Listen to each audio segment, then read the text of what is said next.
Hello, I am Dr. Abhay Chaudhary, Professor and Head of Microbiology at D.Y. Patil University, School of Medicine, Navi Mumbai. Today we are going to see commonly asked questions related to COVID vaccines. Different types of COVID vaccines are available which are used for vaccination so as to prevent the COVID-19 disease occurrence. Now we have killed COVID vaccine where the whole virus is killed.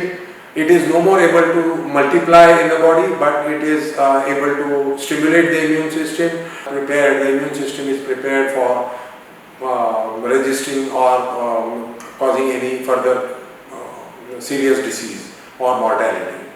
We also have subunit vaccines against COVID. We also have a newly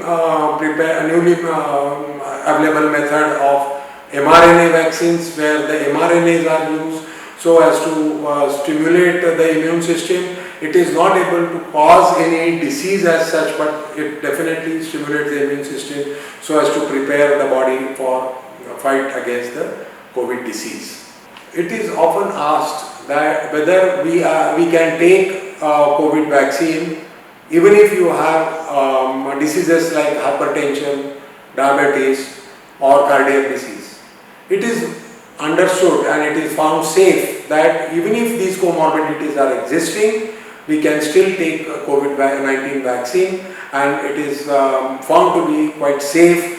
We do not have to take any investigation before for scrutinizing whether the vaccine would be safe or not. We can safely take vaccines even if in this presence of these comorbidities, and there is no special investigations that are required in these cases. So it is quite safe, and it is found that none of these events they occur. Some adverse events are reported, but they are of very minor and local irritation or some kind of small fever, etc. But no serious side effects or adverse events are reported after this. It's often asked about the safety of people suffering from blood disorders like thalassemia, like sickle cell disease.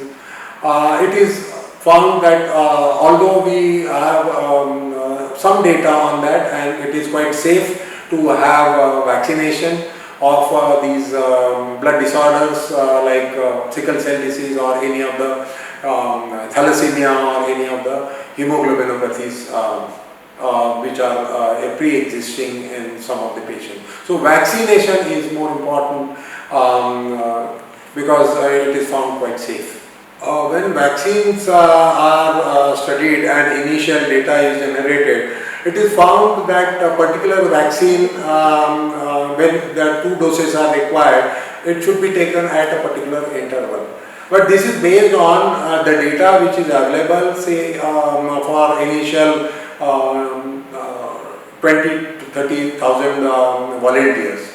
So based on these volunteer studies, the dosage is decided, and accordingly the vaccination strategies are carried out. Particularly in case of Covishield, it is found that initial data suggested to have the vaccine after second dose after 4 weeks. However, it is found subsequently that if you delay that, it is much better, and 10 to 12 weeks of duration between the first and second dose is preferred, because the more protection is found in these people who are vaccinated little late. So it is always good to modify the regime of vaccination as per the available data. Even if sometimes it happens that although we have a particular dosage duration and we have crossed that, then whether we should take vaccine or not. Yes, we can take vaccine, and we should be taking both the doses of vaccine. Although it is little delayed, it doesn't matter because taking a proper vaccination dosage is more important. It is safe. Normally when viruses replicate, they replicate, and there are some changes which happen with every replication cycle. That happens more often with viruses like influenza, where there are changes which are happening in the genome, and the small changes which are happening called as antigenic drift, or larger changes which are happening which is called as antigenic shift. But in case of, that is for influenza viruses, but in case of coronaviruses, it is found that these viruses are RNA viruses, and there might be some variations in the genome that could happen. There are a variety of factors which are responsible for generation of these variants. Some of the variants are of very minor significance, or of just change is seen there. But some of the variants are of some concern because they give the virus some additional characteristics in causation of the viral infection. They may be more transmissibility, virulence could increase. There could be many other conditions wherein the response to the antibodies, response to the monoclonal antibodies particularly,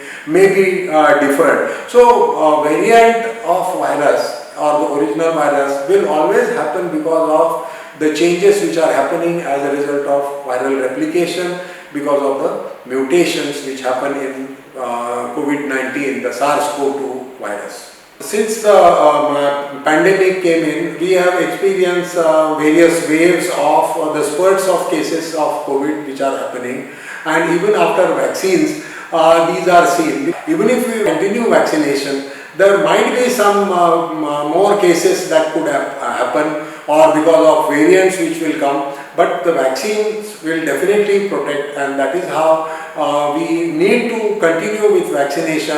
Vaccination is definitely going to protect us. So the take home message is the COVID vaccine should be taken as soon as possible for all those who are eligible. The vaccines should be taken with full dosage as it is prescribed and the duration as it is observed. But this is not the only method of preventing. So we should continue with COVID appropriate behavior although we are fully vaccinated, and this is how we are going to take this disease definitely under control and prevent occurrence of further waves that may happen, with more and more immunity being developed in the community. And definitely vaccination adds lot of numbers to enhancing the immunity of the community. So the take home message is very clear that we need to take vaccine as it is prescribed and as soon as possible whenever there is opportunity or availability of the vaccine.